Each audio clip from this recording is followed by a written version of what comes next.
back to Holtzfelder Woodworking. My name is Allan. Let's get to building a bench top. I went to the Segewerk yesterday, the sawmill, picked up some rough cut 35 mil oak, about 1.5 inches roughly, I think. Got about 4.5 meters of that. We got it cut down to length, and now the next step is we have to clean up one side, which we're going to do in my brand new Dickenhobel thickness planer. Now, the problem with this is the wood, the board is not perfectly straight. It cups a little bit and it's a little bit crooked. So if I just feed this through as is, I'm going to get a very nice, clean, crooked side. And that doesn't really help us. So what I want to do is get this nice and flat, so when I flip it over, I can get it not only flat and clean, but also parallel to the other side. The way we're going to do that is with a makeshift sled that is nice and flat, and we're going to feed that through, and we're going to use a bunch of shims, wedges, to level this out and keep it nice and sturdy as it goes through.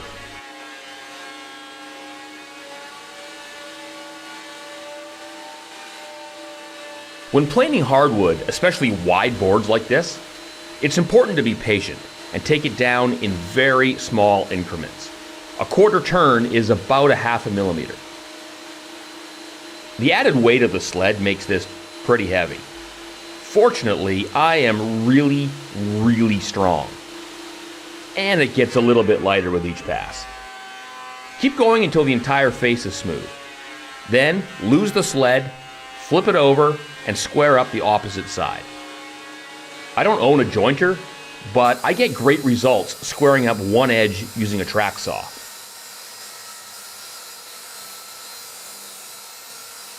I went a little bit slow, which left some burn marks, but those are going to be cleaned up on the table saw later.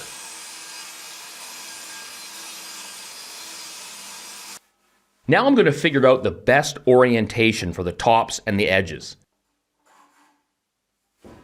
Ideally, I'd like to match grain so that the glue line is invisible, but it's more important to get rid of any ugly spots or cracks in the wood.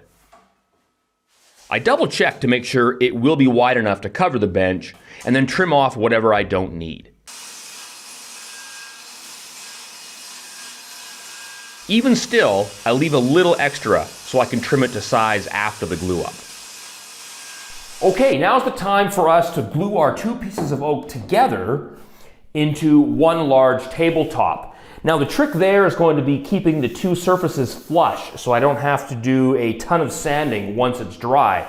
I figured the best solution is to whip up a doweling jig, which I'm going to use on the edge, drill a bunch of holes in each side, get some dowels and cut some small pieces, glue those in, and once they're all glued together, it's going to keep it perfectly flush. Now, we do have a bit of a problem here where I don't have the metal drill through, I don't even know what they're called, sleeves. So there's potential for a little bit of variance. So I figured, what's the best way to ensure that a dowel jig is 100% accurate? Well, it turns out it's buying a biscuit joiner. So I figured, why not? Now this is the first project I've actually needed something like this, but I anticipate doing a lot more in the future. Tabletops, desktops, cabinet frames. I think I'm going to get a lot of use out of this. Now I know that some people love them and some people hate them.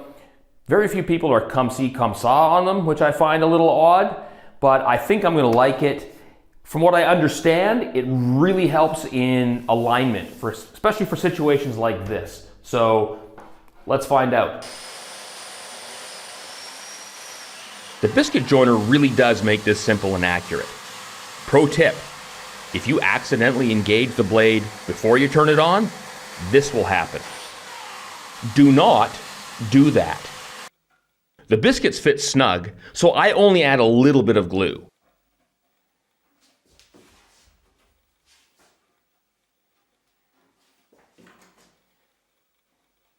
When it comes to gluing the edges, I make sure to use a liberal amount. Probably too much, but I'd rather that than not enough. Full, even coverage is the goal. I like to use baking paper on the workbench when gluing things up.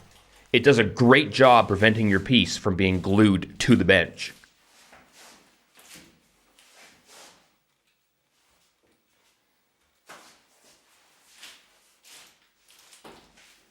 The two pieces fit together easily, and then I clamp it.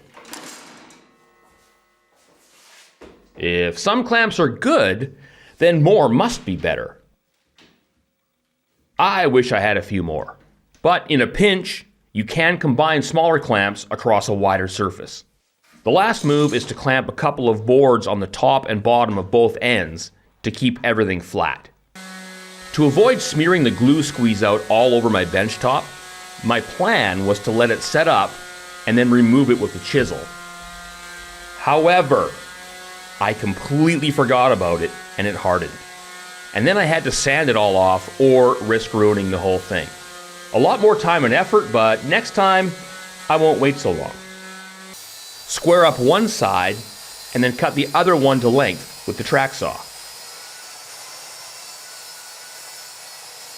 Next step is to take care of the top and bottom edges with the router. I'm still a one router guy, so that means removing it from the table. I like clean, crisp lines, not rounded edges. An 1/8" round over bit will just knock that sharp edge off. With the front and side edges rounded, I cut off the back of the piece to fit to the final size. Then, one final pass with the sander, and we're ready for the finish. I use the colorless Hartwachs oil in a matte finish with no stain. The natural oak is a fantastic color, so I don't see the need to mess with it. 3 coats later, overnight drying, and we have ourselves a bench top. I can't believe I'm going to let people sit on this. I kind of just want to stare at it. Next step is the install, and that's going to be just like the countertop we did on the laundry side. Drill some holes in the carcass, attach with screws up through the stretchers right in the bench top. To attach the top, 6 screws will be plenty, but I think I ended up using 8.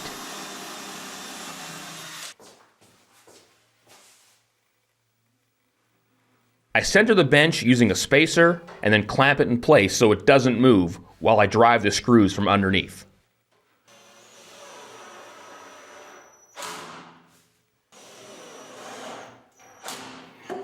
Once secured, replace the drawers.